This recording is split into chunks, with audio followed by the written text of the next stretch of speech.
Rahab's story is found in the book of Joshua, Joshua chapter 2 mostly. But when I start to study something new, I like to just start with what I know. And maybe you know a lot about Rahab, or maybe you know nothing about Rahab. But before you did this study with us, what did you know about Rahab? Paulina, what did you know? Not a lot. I knew she was a prostitute. Yep. And pretty much I guess I read in James that her faith, in God, and that's it. Yeah. Yeah. Prostitute and faith in God. Yeah. You pretty much got it. What about you, Lisa? Before this study, what did you know?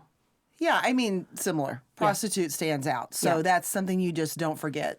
Scarlet cord, some of those details. But definitely the occupation. Yeah. Yeah. I think however much experience you have with the Bible, if you have any at all, and any knowledge of Rahab, you know that she was a prostitute. And we'll talk a little bit about that. We'll talk a lot about that in this session.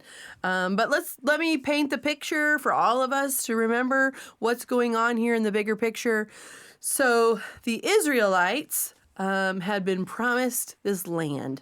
That's why we call it the promised land. God promised to give it to them. And Moses had led them in the wilderness for many years. We know they were stubborn. We know they were grumbly. But we know that the Lord also took expert care of them, fed them, gave them everything they needed. And so we've come through that period of wandering. Moses has died. The Lord himself buries him. A new leader has risen up. That leader's name is Joshua, and they're right here on the cusp.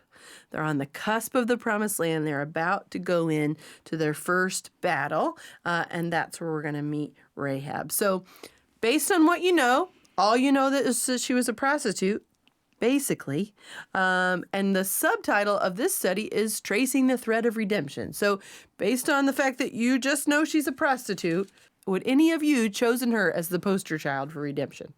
No, definitely not. No, she would not be at the top of the list. No, she wouldn't. We wouldn't qualify her for a grand story about God, even that one detail. So not only is Rahab a prostitute, she's a pagan prostitute. She's a pagan prostitute.